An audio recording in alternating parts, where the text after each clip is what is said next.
एक दिन संयोगवश अकबर के दरबार में मारपीट के 3 मामले आए। पहला मामला था गणेशी पहलवान और सुभान दूध वाले का। मामले की पेशी हुई। अकबर के सामने गणेशी पहलवान और सुभान के बीच झगड़े की दास्तान आई। गणेशी पहलवान रोज सुबह अपने अखाड़े में कसरत करता था और कसरत कर लेने के बाद जब वह अखाड़े से अपने घर की ओर जाता था तब रास्ते में ही सुभान का खटाल पड़ता था। वहां रुककर वह भैंस का कच्चा दूध पीता था और फिर मूंछों पर ताव देते हुए वहां से निकल जाता था। सुभान भी सोचता था कि गणेशी महीना लगने पर दूध के पैसे दे देगा, मगर महीना बीतने के बाद भी गणेशी ने उसे पैसे नहीं दिए। हारकर एक दिन सुभान ने ही पहल की और गणेशी से दूध के पैसे मांगे, मगर दूध के पैसे मांगे जाने पर गणेशी पहलवान ताव में आ गया और सुभान को धमकाया, आज तुमने जो गुस्ताखी मुझसे दूध के पैसे मांग कर की है वह गुस्ताखी आगे कभी नहीं दोहराना। यदि फिर कभी दूध के पैसे मांगने की जुर्रत की तो तुम्हारा हाथ तोड़कर दूसरे हाथ पर रख दूंगा। गणेशी यदि पहलवान था तो सुभान भी शारीरिक बल में किसी से कम नहीं था। 100 भैंसों का दूध अकेला दुहता था। सुबह शाम खुद अपने हाथ से उनके लिए चारा काटता था। कभी उसे किसी ने बीमार पड़ते नहीं देखा था। लोग कहते थे उसके शरीर में सांड की ताकत और चीते जैसी फुर्ती है।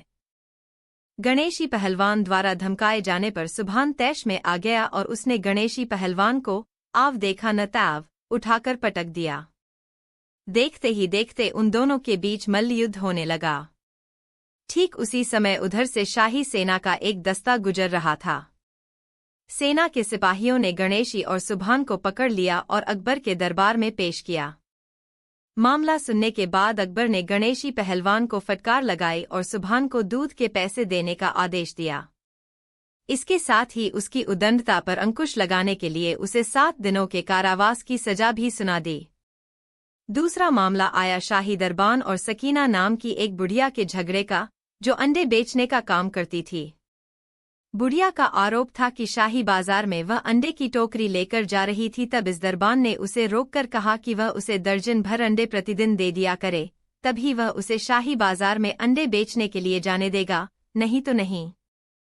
दरबान का यह प्रस्ताव बुढ़िया को मंजूर नहीं हुआ और वह अपनी फरियाद लेकर बादशाह अकबर के दरबार में चली आई, जो हर खासो आम के लिए खुला रहता था। अकबर ने जिरह करके जान लिया कि दरबान दोषी था, इसलिए उसे शाही बाजार से स्थानांतरित करने के साथ ही 5 कोड़ों की सजा सुना दी। बुढ़िया को शाही बाजार में प्रवेश करने और वहां अंडे बेचने की अनुमति भी मिल गई। तीसरे मामले में एक गाड़ीवान ने अपनी गाड़ी एक निर्माणाधीन दीवार की बगल से ऐसे गुजार दी कि गाड़ी की रगड़ से दीवार ध्वस्त हो गई। भवन निर्माण करवा रहे व्यक्ति ने जब गाड़ीवान से हर्जाना मांगा तब गाड़ीवान उससे उलझ गया। दोनों के बीच जमकर मारपीट हुई। स्थानीय लोगों ने किसी तरह बीच बचाव किया और दोनों को पकड़कर अकबर के दरबार में ले आए। बादशाह ने दोनों की बातें सुनी तो दोनों को दोषी करार दिया। गाड़ीवान का दोष था कि उसने दीवार ढह जाने पर हर्जाना देने से इनकार किया, जबकि भवन निर्माण करवाने वाले का अपराध था कि उसने निर्माण के लिए बादशाह से स्वीकृति नहीं ली थी। दोनों को दंड की निर्धारित राशि राजकोष में जमा कराने का आदेश अकबर ने दिया। तीनों मामले के निपटारे के बाद अकबर ने चुहल करते हुए बीरबल से कहा, बीरबल, ऐसा लगता है कि जिस पद के अंत में वान बान होता है वैसे पद वाले बड़े लड़ाकू होते हैं, जैसे फलवान, दरबान, गाड़ीवान। बीरबल ने बड़ी सहजता से कहा, आपने ठीक कहा मेहरबान।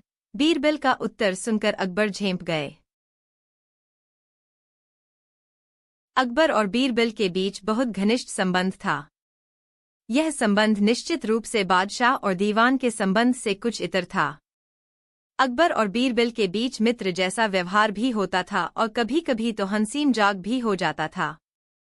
ऐसा हंसी मजाक जिसमें मर्यादाओं की सीमा कई बार काफी पीछे छूट जाती थी। कई बार दोनों के बीच नोकझोंक भी हो जाती। कभी बादशाह रूठते तो कभी बीरबल ही रूठ जाता। उन दोनों के बीच रूठने मनाने का सिलसिला भी काफी पुराना था। एक बार किसी बात पर अकबर और बीरबल के बीच तकरार हो गई। बीरबल तुनक्कर बादशाह के पास से उठकर अपने घर चला आया और अपनी पत्नी से यह कहकर अपने घर से भी कहीं चला गया कि वह एक जरूरी काम से बाहर जा रहा है। घर से निकलने से पहले उसने अपनी पत्नी को पर्याप्त धन दे दिया ताकि उसके पीछे भी उसके घर की आवश्यकताओं की पूर्ति होती रहे।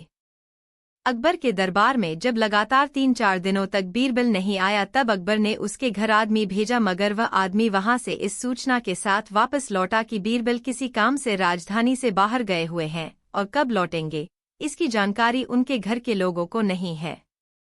यह सूचना मिलने पर अकबर प्रकट रूप में तो शांत रहे मगर भीतर से बेचैन हो उठे।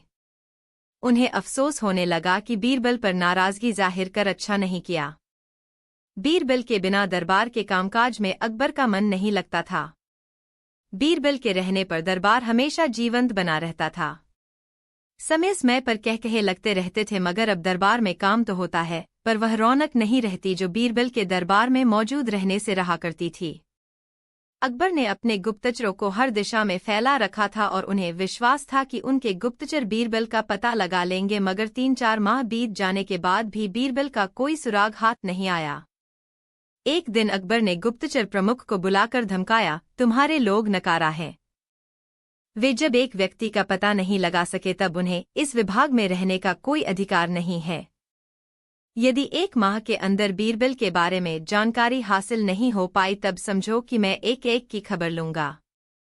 अकबर की इस धमकी के बाद गुप्तचर विभाग ने बीरबल की खोज में अपनी सारी ताकत झोंक दी, मगर इसका भी कोई फायदा नहीं हुआ। कोई बीरबल का पता नहीं लगा पाया। गुप्तचर विभाग के लोग आतंकित थे कि अकबर अब इस विभाग में भारी फेरबदल कर सकते हैं, मगर अकबर यह समझ रहे थे कि खोज जब बीरबल की हो रही है तब थोड़ी मशक्कत अभी और करनी पड़ेगी। बीरबल को तो तब तक प्रकट रूप में देखा ही नहीं जा सकता जब तक स्वयं बीरबल नहीं चाहे। अब अकबर स्वयं विचार करने लगे कि बीरबल का पता लगाने के लिए उन्हें कौन सी चाल चलनी चाहिए। उन्होंने स्थितियों का आकलन किया कि राजधानी के चप्पे चप्पे पर गुप्तचरों ने जाल बिछा रखा है। इसका अर्थ हुआ कि यदि बीरबल राजधानी में होता तो कहीं देखा अवश्य जाता, मगर वह कहीं देखा नहीं गया है। इसका एक स्पष्ट अर्थ यह है कि बीरबल कहीं न कहीं किसी गांव में जाकर छुप गया है। तभी उन्हें यह ख्याल भी आया कि बीरबल की गैर मौजूदगी में उसका परिवार आर्थिक संकट से गुजर रहा होगा। उन्होंने दूसरे दिन ही 4 माह का वेतन बीरबल के घर भिजवाया, मगर बीरबल की पत्नी ने यह कहते हुए पैसे लेने से इनकार कर दिया कि वे जाते समय घर की जरूरतों की पूर्ति की व्यवस्था करके गए हैं। अभी 1-2 साल तो किसी तरह की कोई दिक्कत नहीं होगी। वे आएंगे तब खुद वेतन आदि लेने का काम कर लेंगे। मैं तो यह सब समझती नहीं, इसलिए इसमें पहोगी भी नहीं। बीरबल की पत्नी के इस खुददारी भरे उत्तर से अकबर ने यह भी समझ लिया कि बीरबल पूरी तैयारी से गया है और जल्दी लौटने वाला नहीं है। अब उन्हें यह चिंता सताने लगी कि यदि बीरबल नहीं लौटा तो क्या होगा। बीरबल तो तेज दिमाग इंसान है। ऐसी मेधा वाले लोग विरल हैं। वह जहाँ जाएगा उसे चाहने और सम्मान देने वाले लोग मिल जाएंगे और उसकी जरूरतों की पूर्ति होती रहेगी। लेकिन दिल्ली दरबार में उसकी कमी की भरपाई हो जाए, यह मुश्किल है। यह विचार आते ही अकबर कुछ बेचैन हो गए। तभी उन्हें याद आया कि बीरबल बेतुकी और उटपटांग बातों का बेतुका और उटपटांग जवाब देने में रुचि रखने वाला इंसान है और वह इस मामले में बादशाह को भी नहीं बख्शता है। बस अकबर को बीरबल की तलाश के लिए एक नया सूत्र मिल गया और वह एक उटपटांग बात सोचने में व्यस्त हो गए। दिल्ली दरबार, राजधानी, कस्बों और गांवों में बस एक ही चर्चा हो रही थी कि बादशाह अकबर का दिमाग फिर गया है, वरना वे ऐसी बेतुकी और उटपटांग मुनादी नहीं करवा रहे होते। भला कुएं का भी विवाह होता है, भला कुओं को भी आमंत्रण भेजा जाता है और भला यह भी उम्मीद की जा सकती है कि कस्बे और गांवों के कुएं अपने मालिकों के साथ कुएं के विवाह में शामिल हों। ऐसा तो कभी किसी ने सुना नहीं था। आखिर बादशाह को यह क्या हो गया है? कैसी सनक उन पर सवार हो गई है? दरअसल बादशाह अकबर के आदेश पर राजधानी के आसपास और दूर दराज के कस्बों एवं गांवों में मुनादी कराई जा रही थी। सावन पूर्णिमा के दिन शुभ मुहूर्त में शाही कुएं का विवाह होना तय हुआ है। इस विवाह में शिरकत करने का आमंत्रण बादशाह अकबर की सल्तनत में बसने वाले सभी गांव, कस्बों और शहरों के कुओं को दिया जाता है कि वे अपने मालिकों के साथ शाही कुएं के विवाह में शामिल हों। विवाह में शामिल होने वाले कुएं के मालिक को 1,000 स्वर्ण मुद्राएं भेंट में दी जाएंगी। कुआं रखते हुए भी जो भूस्वामी इस विवाह में कुओं के साथ शिरकत नहीं करेगा, उन्हें अपने कुओं के लिए अलग से शाही खजाने में शुल्क जमा करके रसीद लेनी होगी, नहीं तो वे दंड के भागी बनेंगे। मुनादी में आमंत्रण भी था और ठंडी धमकी भी। जिसने भी मुनादी सुनी वही सकते में आ गया। जिनके खेतों या दरवाजे पर कुएं थे, उनके तो डर के मारे हाथ पैर फूलने लगे। किसी ने इससे पहले नहीं सुना था कि कुएं के लिए भी शाही खजाने में रकम भरना पड़ेगा। लेकिन अब स्थिति विचित्र थी, या तो कुएं को शाही कुएं के विवाह में लेकर जाओ या शुल्क भरो। कुएं रखने वाले लोग भागे भागे शाही खजाने के खजांची के पास पहुंचे और कुएं का शुल्क जमा करने की पेशकश करने लगे, मगर खजांची ने उन्हें यह समझाकर भेज दिया कि शुल्क की राशि सावन पूर्णिमा के बाद ही जमा होगी और इसके लिए बादशाह की ओर से फिर मुनादी करा दी जाएगी। अभी वे घर जाए। बीरबल उस समय राजधानी के निकट के एक गांव के मुखिया का अतिथि बनकर रह रहा था। उसने भी मुनादी सुनी। उसने मुखिया से कहा, गांव में जितने भी किसान के घर या खेत में कुएं हैं, उन सबको सज-धज कर अपने साथ सावन पूर्णिमा के दिन शाही कुएं के विवाह में शामिल होने के लिए कहिए और इसकी तैयारी में जुट जाइए। बीरबल की इस सलाह पर मुखिया चौंका, किंतु अपने अतिथि के अनेक कारनामे वह 3-4 महीने में देख चुका था, इसलिए उसकी सलाह को मस्खरी समझने की भूल उसने नहीं की। बीरबल ने जब मुखिया से पुनः यह बात पूरी संजीदगी के साथ कही तो मुखिया ने सभी कुएं वाले किसानों को सावन पूर्णिमा के दिन शाही कुएं की शादी में शरीक होने की तैयारी में जुट जाने के लिए कहा। किसान मुखिया का मुंह ताकने लगे। एक ने तो पलटकर कह भी दिया कि जिस तरह बादशाह का दिमाग खराब है, उसी तरह हमारे मुखिया का दिमाग भी चल गया है। मगर मुखिया ने उसकी बात का बुरा नहीं माना और कहा, तुम लोग तैयारी करो, आगे क्या करना है वह भी मैं बताऊंगा।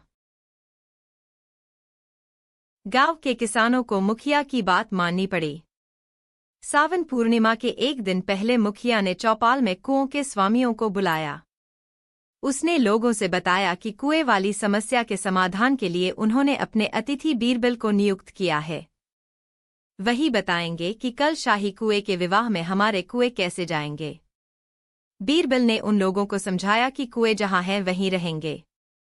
हम लोग राजधानी पहुंचकर बादशाह को खबर भेजेंगे कि हमारे कुएं आपकी राजधानी की सीमा पर हैं। अपने कुओं को अगवानी के लिए भेजें। इससे होगा यह कि बादशाह भी उसी समस्या के शिकार हो जाएंगे जिस समस्या का शिकार आप सब हैं। एक बार आप लोग भली प्रकार समझ ले कि बादशाह इस बात से भली प्रकार अवगत हैं कि कुएं चल नहीं सकते, न उखाड़कर कहीं ले जाए जा सकते हैं। इसी तरह आप लोग भी इस बात से परिचित हैं कि कभी शाही कुएं के विवाह की प्रथा ही नहीं रही है। बादशाह ने यह फरमान जारी कर किसी अप्रकट मकसद की ओर कदम बढ़ाया है। हो सकता है कि वे अपने ग्रामीणों की बुद्धि की परीक्षा ले रहे हों और योग्य व्यक्ति की तलाश के लिए ही यह बेतुकी मुनादी कराई हो। कुछ नानुकर के बाद लोग तैयार हो गए कि वे लोग राजधानी जाएंगे। सावन पूर्णिमा के दिन सभी राजधानी की सरहद पर पहुंच गए। बीरबल ने मुखिया को उनका नेता बनाकर भेजा था और सबको विश्वास दिलाया था कि कोई मुसीबत उत्पन्न होने पर वह उसका निदान अवश्य करेगा। जब अकबर को शाही कुएं के विवाह में शरीक होने के लिए पड़ोस के गांव से कुओं के आने की खबर यह कहते हुए मिली कि आप अपने कुएं भेजे कि वे हमारे कुओं को लिवा ले जाए, तब अकबर ने अपने 2 खास लोगों को उन ग्रामीणों को बुला लाने के लिए भेजा। अकबर को विश्वास हो गया कि अब बीरबल उसे अवश्य मिल जाएगा, क्योंकि अकबर समझते थे कि उनकी बेतुकी मुनादी का ऐसा मुंहतोड़ जवाब बीरबल के सिवा कोई और नहीं दे सकता। जब अकबर के दोनों खास लोग ग्रामीणों को लेकर अकबर के पास पहुंचे तब उन्हें देखकर अकबर को बड़ी निराशा हुई, क्योंकि उनमें बीरबल नहीं था। अकबर ने उन लोगों से पूछा कि कुओं को अगवानी के लिए बुलवाने की सलाह उन्हें किसने दी। तब मुखिया ने बताया कि उसके गांव में पिछले 4-5 माह से एक विद्वान व्यक्ति रह रहा है, जो ग्रामीणों की समस्याओं के निवारण के अच्छे उपाय जानता है और गरीबों, जरूरतमंदों की सहायता के लिए हमेशा तत्पर रहता है। उसी व्यक्ति ने यह सलाह दी थी। अकबर ने ग्रामीणों का अच्छा सत्कार किया और फिर अपने चुनिंदा विश्वसनीय व्यक्तियों का एक दस्ता उनके साथ भेजकर आदरपूर्वक उस विद्वान व्यक्ति को बुला लाने का निर्देश दिया। राजधानी के सीमांत पर अकबर स्वयं उस विद्वान की अगवानी के लिए गए और जैसे ही लोगों की भीड़ के बीच चल रहे बीरबल पर उनकी नजर पड़ी तो वे खुद को रोक नहीं पाए और दौड़कर बीरबल के पास पहुंचे और अपने गले से लगा लिया। ग्रामीण आश्चर्य से उन दोनों का यह भावविह्वल मिलन देख रहे थे। एक बार एक साहूकार ने दरबार में अपना दुखड़ा रोया कि उसके घर से कीमती जेवरातों की चोरी हो गई है। चोरों ने कल रात ही उसकी तिजोरी पर भी हाथ साफ किया है। मामला चूंकि राजधानी का था इसलिए बादशाह ने इस मामले को बीरबल के पास भेज दिया। बीरबल ने साहूकार से सारी बातें जानने के बाद केवल एक प्रश्न किया, आपको किसी पर संदेह है? साहूकार ने कहा, मुझे लगता है कि चोरी की इस वारदात में मेरे किसी नौकर का हाथ है। इसके बाद बीरबल शाही अपराध जांच दल के चुनिंदा अधिकारियों को लेकर घटनास्थल पर गया। उसने साहूकार की तिजोरी देखी। तिजोरी तोड़ी नहीं गई थी। उसका ताला खोलकर उससे सामान निकाला गया था। उसने जेवरातों की चोरी के बारे में भी छानबीन की तथा उस संदूक को भी बाहर और भीतर से देखा जिसमें से जेवरात चुराए गए थे।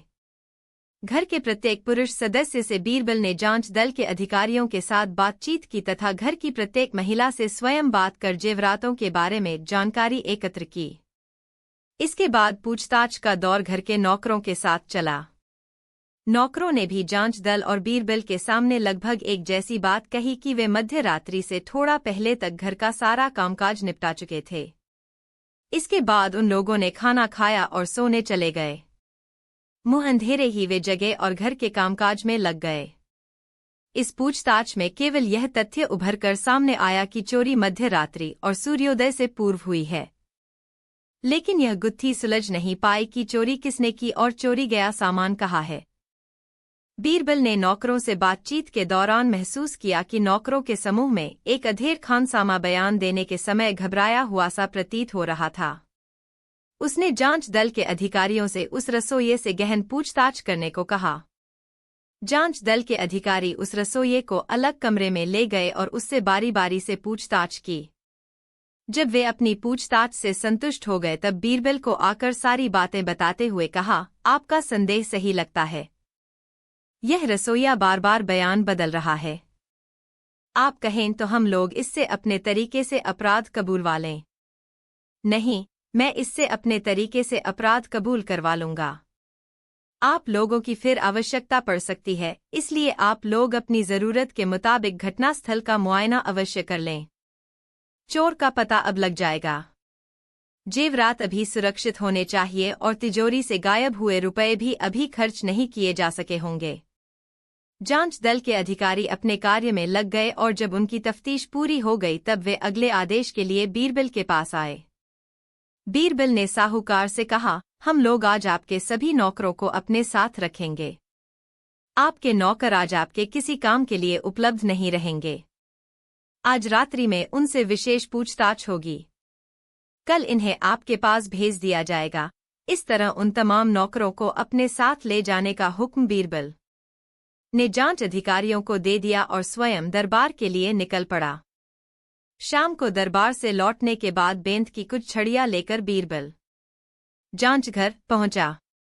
वहां सभी नौकरों को अलग अलग कमरों में रखा गया था।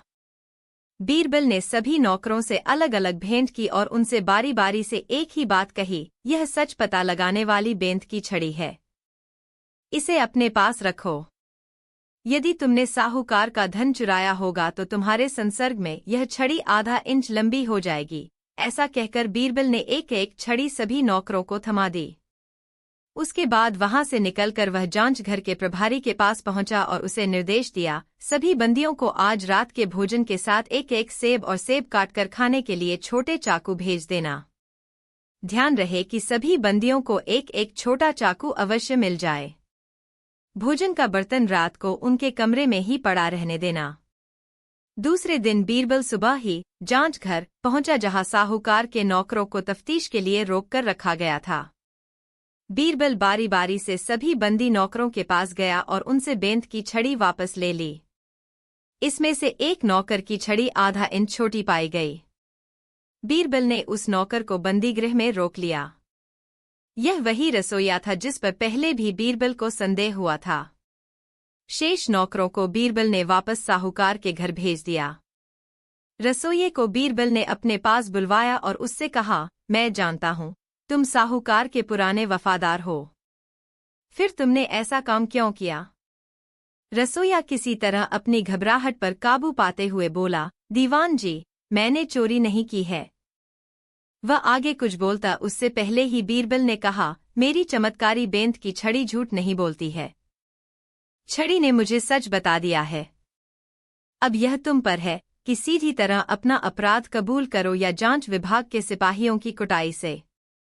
वे कोड़े बरसाकर सच कबूलवाने में माहिर हैं। रसोइया बीरबल की इस धमकी से टूट गया और उसने अपना अपराध कबूल लिया। उसने बीरबल को बताया, वह जब 15 वर्ष का था तब ही साहूकार के घर नौकरी करने आया।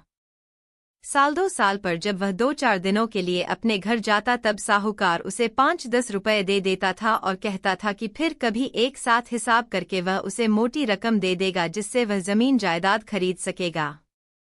अगले महीने उसकी बेटी की शादी है।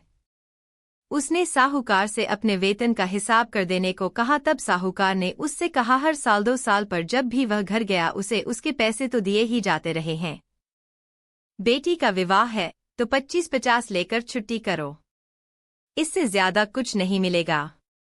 इतने में नहीं पोसाता है तो अपना बोरिया बिस्तर समेट लो और कहीं और जाकर काम करो जहां इससे ज्यादा पैसे मिलते हों। अब मैं क्या करता दीवान साहब? ऐसा कहते हुए रसोइये ने बीरबल के पाँव पकड़ लिए और फफक पड़ा। बीरबल को मानवमन की अच्छी परख थी। उसने समझ लिया कि रसोइया ठीक बोल रहा है। साहूकार के फरेब के बारे में सुनकर उसे कोई अचरज नहीं हुआ। वह जानता था कि साहूकार का काम ही ऐसा है जो बिना मेहनत प्राप्ति पर टिका हुआ है। बीरबल ने रसोइये का कंधा थपथपाया और उसे ठीक से बैठने को कहा। उसने रसोइये को भरोसा दिलाया कि वह उसका बाल भी बाका नहीं होने देगा और साहूकार से उसके वेतन का भुगतान भी कराएगा। 30-35 साल की चाकरी का उसे अच्छा इनाम भी दिलवाएगा। इसके बाद उसने रसोइये द्वारा बताए गए स्थान से नकदी और जेवर की बरामदगी के लिए जांच अधिकारियों को भेजा। जांच अधिकारियों ने साहूकार का चोरी गया सारा धन बरामद कर लिया। इसके बाद बीरबल रसोइये के साथ साहूकार के घर गया और रसोइये को साहूकार के पास छोड़कर वहां से लौट आया। साहूकार के घर से लौटने के पूर्व बीरबल ने साहूकार से कहा, साहूकार महोदय, आप कल दरबार में तशरीफ ले आए। बादशाह सलामत स्वयं आपसे पूछताछ करेंगे और आपके चोरी गए धन की वापसी भी होगी। हाँ, आप उन सभी नौकरों को साथ लेकर दरबार में आए जिनसे पूछताछ की गई है। दूसरे दिन अकबर के दरबार में साहूकार अपने नौकरों के साथ पहुंचा। बीरबल ने उसे दरबार के एक कोने में खड़े रहकर बादशाह का इंतजार करने का निर्देश दिया। बीरबल का यह व्यवहार एक सम्मानित साहूकार के लिए अपमानजनक था, लेकिन उसके पास चारा भी क्या था। अपने नौकरों के साथ पांत बनाकर वह दरबार में खड़ा हो गया। साहूकार को निर्देश देने के बाद बीरबल ने स्वयं अकबर के कक्ष में जाकर उन्हें साहूकार के चोरी गए जेवरातों और नकदी की बरामदगी हो जाने की सूचना दी। इस बरामदगी की सूचना से अकबर उत्साहित हो गए। उन्होंने पूछा, मगर बीरबल, यह बरामदगी हुई कैसे? इतनी जल्दी तुमने इस चोरी की घटना का उद्भेदन कर लिया, यह काबिले तारीफ है।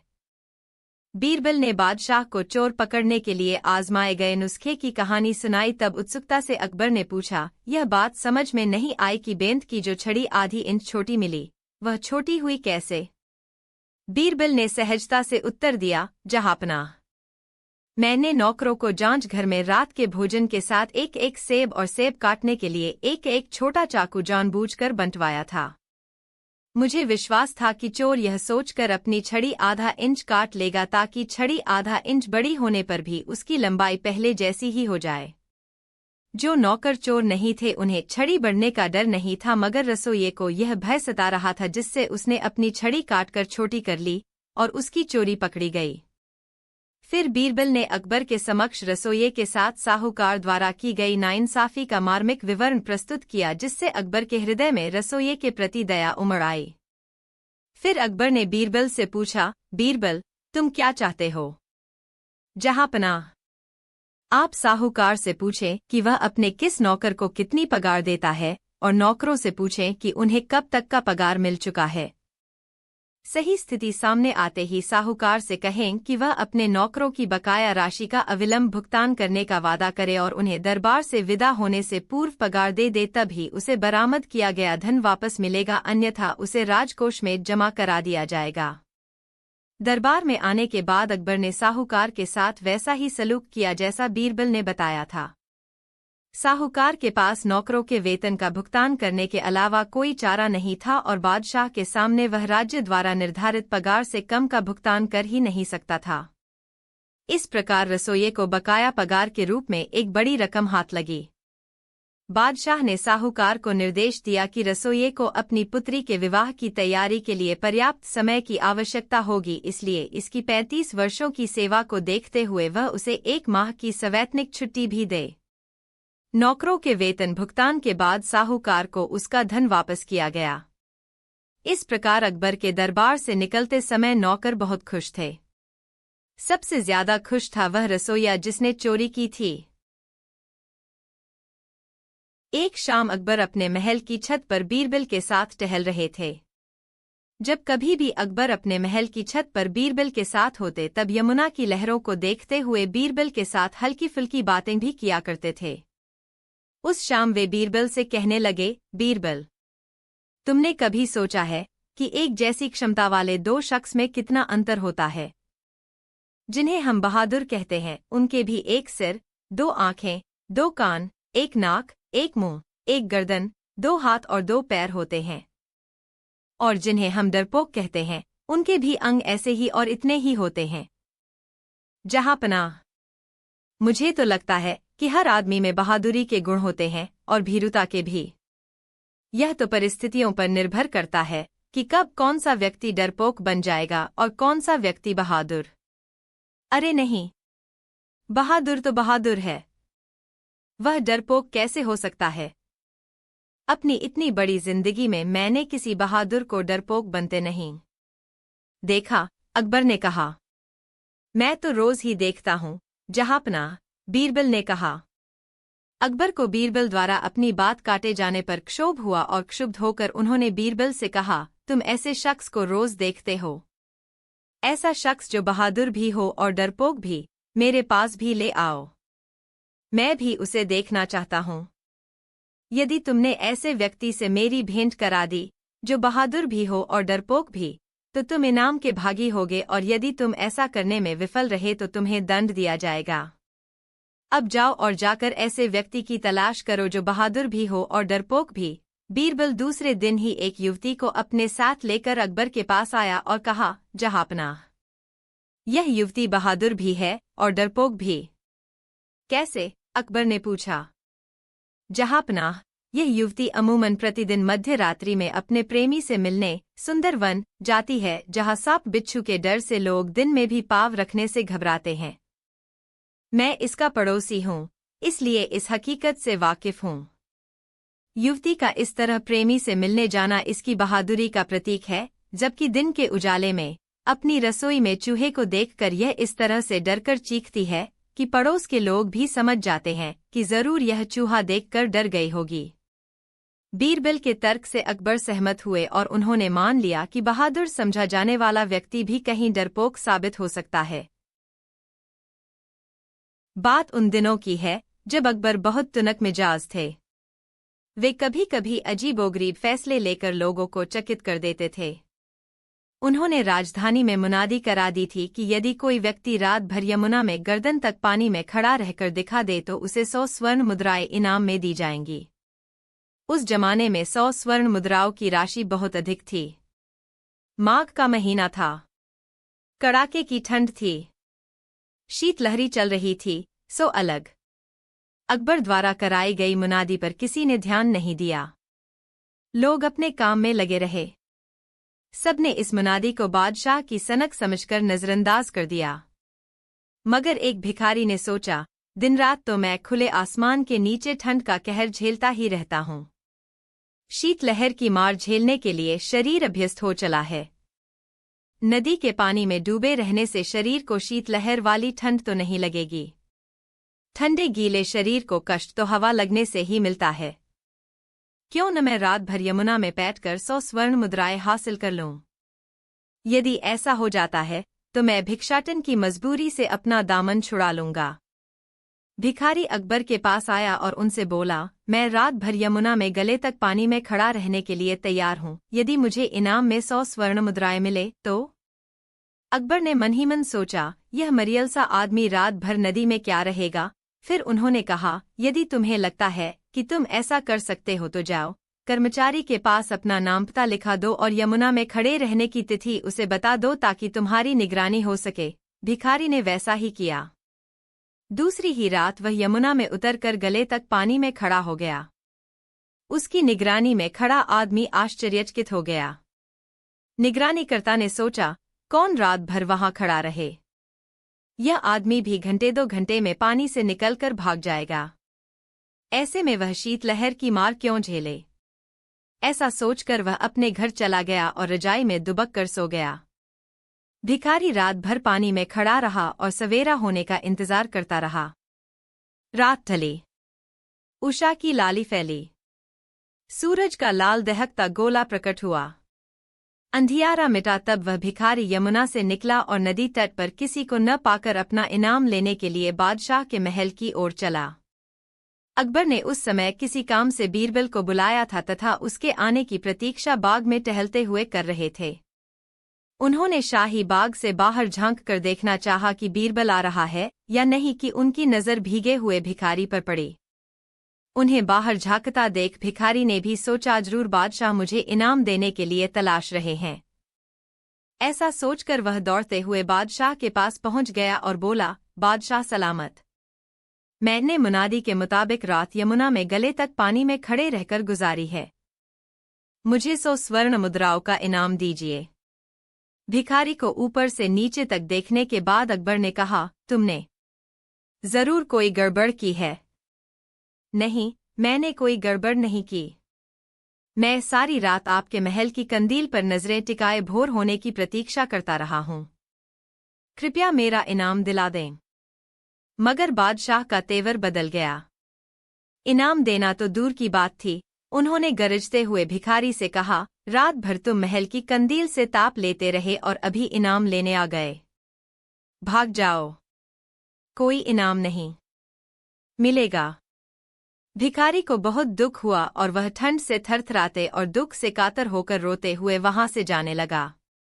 दूसरी तरफ से बीरबल बादशाह से मिलने बाग की तरफ जा रहा था। उसकी नज़र भिखारी पर पड़ी। उसने भिखारी को रोककर पूछा, क्यों रो रहे हो भाई? भिखारी ने दुखी स्वर में बीरबल को सारा वृत्तांत कह सुनाया।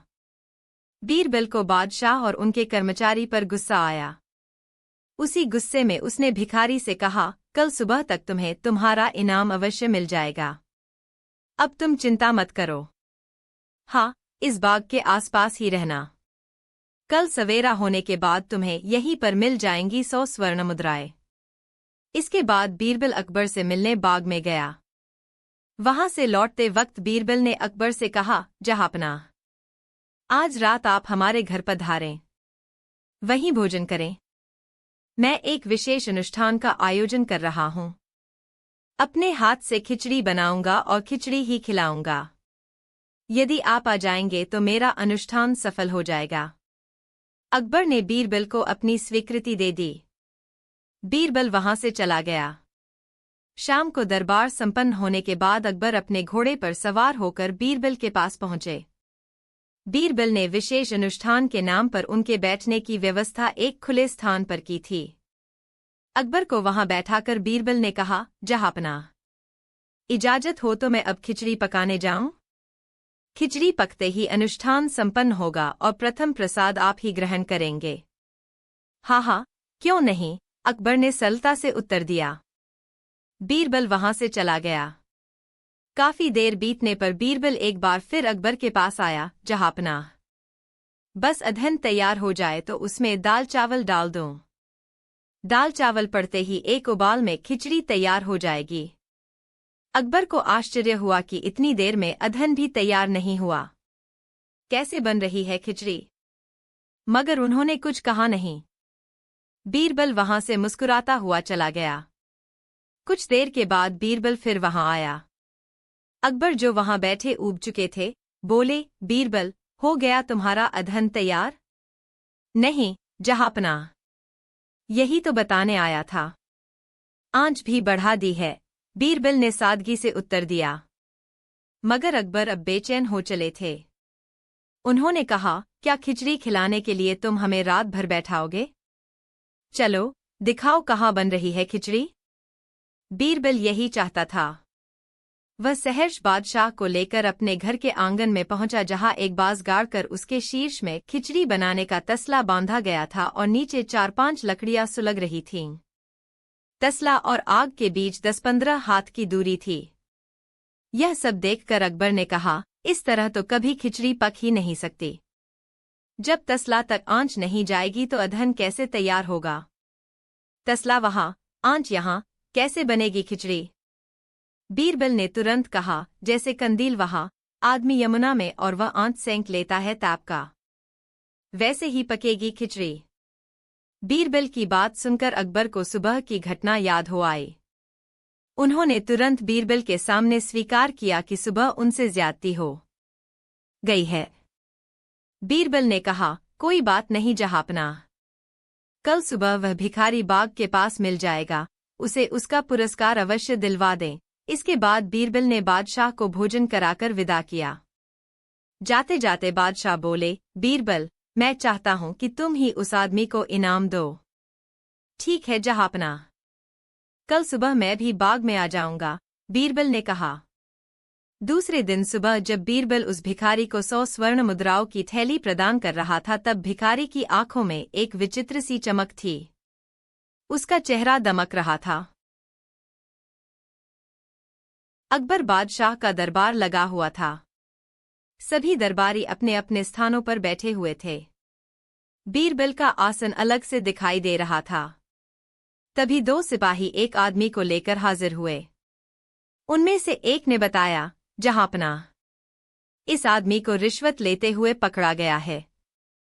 अकबर ने पूछा, इस आदमी को किस काम पर लगाया गया था?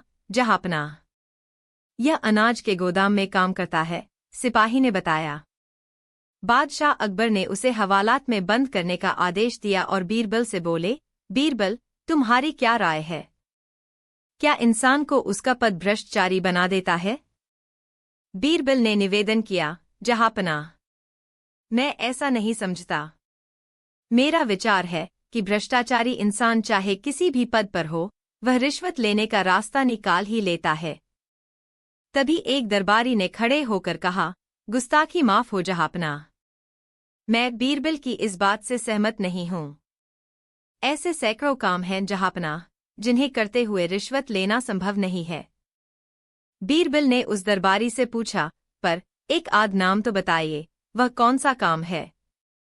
दरबारी बोला, जैसे जहांपनाह, जिसे गिरफ्तार किया गया है, उसे यमुना के किनारे बैठकर लहरें गिनने का काम सौंप दीजिए। मेरा दावा है, इस काम को करते हुए वह एक दमड़ी की भी रिश्वत नहीं ले सकेगा। इस पर बीरबल ने कहा, जहांपनाह, कोई भ्रष्ट कर्मचारी सुधर जाए तो अच्छा ही है, किंतु मुझे नहीं लगता यह तरकीब कुछ काम करेगी। दरबारी ने जोर देते हुए कहा, जरूर काम करेगी, आजमा कर तो देखिए। बादशाह अकबर ने पूरी बात ध्यान से सुनी और उस कर्मचारी को डोट नए काम पर लगा दिया। वह कर्मचारी सुबह से शाम तक यमुना के किनारे पर बैठा रहता और यमुना में उठने वाली लहरों की गिनती करता रहता। धीरे धीरे 1 सप्ताह बीत गया। एक दिन दरबारी ने बीरबल से पूछा, बीरबल, 7 दिन बीत गए हैं, अब तक उस आदमी के बारे में कोई शिकायत नहीं मिली। बीरबल ने धीरे से हाँ कहा और चुप हो गए, किंतु उन्हें विश्वास नहीं था कि वह आदमी सुधर गया होगा। उन्होंने बादशाह अकबर से निवेदन किया, जहांपनाह, क्यों न वहां चलकर खुद देखा जाए।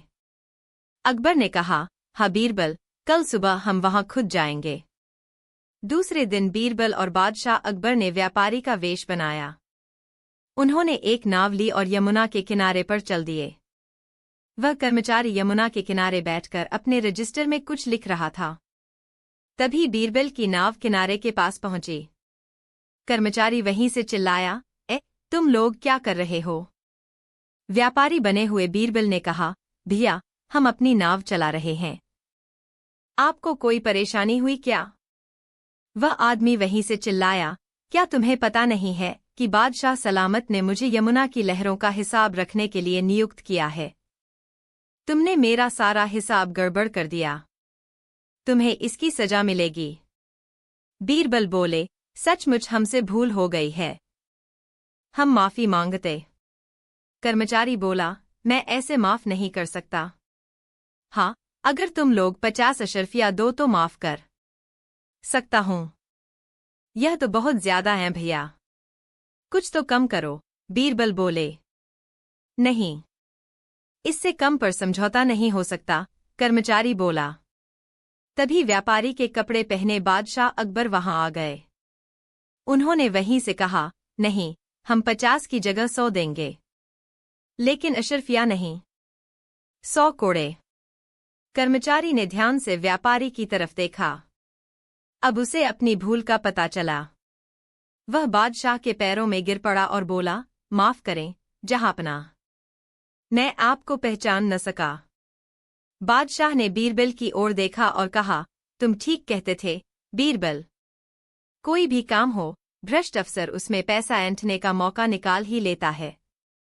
जी जहांपनाह, आप ठीक कहते हैं, बीरबल ने धीरे से कहा और चुप हो गए। आगरा शहर में एक धोबी और एक कुम्हार पास पास रहते थे। एक दिन कुम्हार ने मिट्टी के बहुत सारे बर्तन बनाए।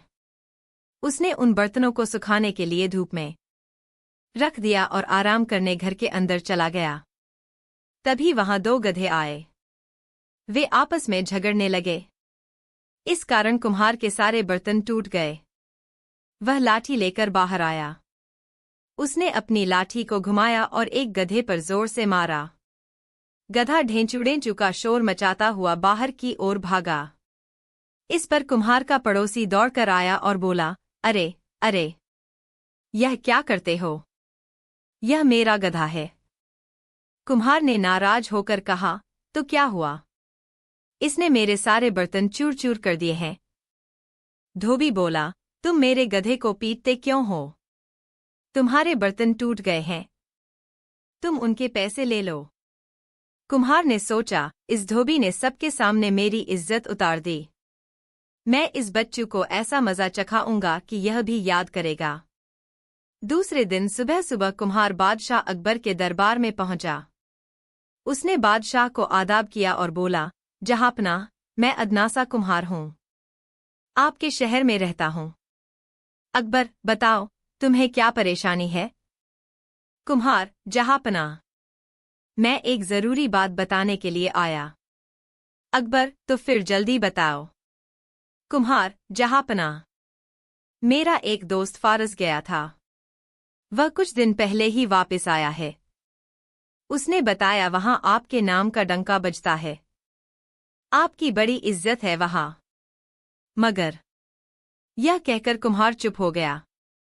अकबर ने पूछा, हाँ, आगे बताओ, बात पूरी करो। कुम्हार बोला, मगर आगरा के हाथियों के बारे में उनका ख्याल अच्छा नहीं है। अकबर ने आश्चर्य भरे स्वर में पूछा, हाथियों के बारे में तुम क्या कहना चाहते हो? जी हाँ हुजूर, उनका कहना है कि हमारे हाथी बड़े गंदे और काले हैं। हजूर, शाही हाथियों को तो साफ सुथरा होना चाहिए। कुम्हार ने बात पूरी की। बात तुम्हारी ठीक है, कुम्हार, अकबर बोले। और हुजूर, मेरे दोस्त ने बताया कि फारस के शाह के हाथी खाने में सारे हाथी दूध की तरह सफेद हैं। अकबर ने समझ लिया कि यह कोई चालबाज आदमी है। फिर भी उन्होंने पूछा, मगर फारस के शाह अपने हाथियों को इतना साफ सुथरा कैसे रखते हैं? कुम्हार ने उत्तर दिया, सीधी सी बात है हुजूर। इस काम के लिए उन्होंने बढ़िया धोबियों की पूरी फौज लगा रखी है। तो हम भी शहर के तमाम धोबियों को इस काम पर लगाए देते हैं, अकबर ने कहा। इस पर कुम्हार बोला, जहांपनाह, शहर का एक बेहतरीन धोबी मेरे पड़ोस में रहता है। वह अकेला इस काम के लिए काफी है। अकबर ने मन ही मन सोचा तो यह अपने पड़ोसी को फंसाना चाहता है। लेकिन उन्होंने कहा, ठीक है, हम उसी को बुला लेते हैं। अकबर के आदेश पर धोबी को दरबार में हाजिर किया गया। वह डर के कारण कांप रहा था। उसने डरते हुए कहा, जहांपनाह। हुजूर। अकबर ने आदेश दिया, देखो, हमारे हाथी खाने के सारे हाथी काले हैं। तुम्हें इन्हें धोकर सफेद करना है। जी हुजूर, धोबी बोला। उसके सामने एक हाथी लाया गया। वह सुबह से शाम तक उसे धोता रहा, किंतु काला हाथी सफेद न हो सका। निराश होकर वह अपने घर की ओर चल पड़ा। उसने सोचा, यह सब उस कुम्हार की करतूत है। पर मैं करूँ तो क्या करूं? तभी उसे बीरबल आते हुए दिखाई दिए। वह हाथ जोड़कर खड़ा हो गया। बीरबल ने पूछा, क्या हुआ भाई? इस तरह मुंह लटकाए क्यों खड़े हो? कुम्हार ने सारी घटना बताई। बीरबल ने उसकी सारी परेशानी सुनी और उसके कान में कुछ कहा। दूसरे दिन धोबी हाथी खाने में पहुंचा। कुछ देर बाद अकबर भी वहां पहुंच गए। उन्होंने हाथी को देखा और धोबी से बोले, यह हाथी तो वैसा का वैसा ही है, जरा भी सफेद नहीं हुआ। तुम कल दिन भर क्या करते रहे? धोबी ने गिड़गिड़ाते हुए कहा, परवरदिगार, बात यह है। हाँ, क्या बात है? अकबर ने पूछा। हुजूर, अगर कोई बड़ा सा बर्तन हो जिसमें यह हाथी खड़ा हो सके तो काम आसान हो जाएगा, धोबी ने बताया। अकबर ने आदेश दिया कि हाथी के खड़े होने के लिए बड़ा बर्तन बनवाया जाए। बर्तन बनाने का काम उसी कुम्हार को सौंपा गया। एक हफ्ते बाद कुम्हार बर्तन लेकर हाजिर हुआ। मन ही मन वह सोच रहा था, धोबी का बच्चा समझता होगा कि मैं फंस जाऊंगा। अब देखता हूं, धोबी कैसे बचेगा। अकबर ने बर्तन को देखा और आदेश दिया, हाथी को बर्तन में खड़ा किया जाए। जैसे ही हाथी को बर्तन में खड़ा किया गया, बर्तन चूर चूर हो गया। अकबर ने नाराज होकर कहा, क्यों रे, यह कैसा बर्तन बनाया है? यह तो एक बार में ही टूट गया। जल्दी से दूसरा बर्तन बनाकर ला।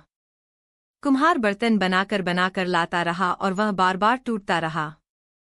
आखिर वह बादशाह के पैरों में गिर पड़ा, हुजूर मुझे माफ करें, मैंने बहुत बड़ी गलती की है। इस पर अकबर ने धोबी से कहा, धोबी, मैं जानता था कि यह तुम्हें फंसाना चाहता है, पर तुमने इसकी चाल का मुंहतोड़ जवाब दिया। हम तुम्हें इनाम देंगे। धोबी हाथ जोड़कर खड़ा हो गया।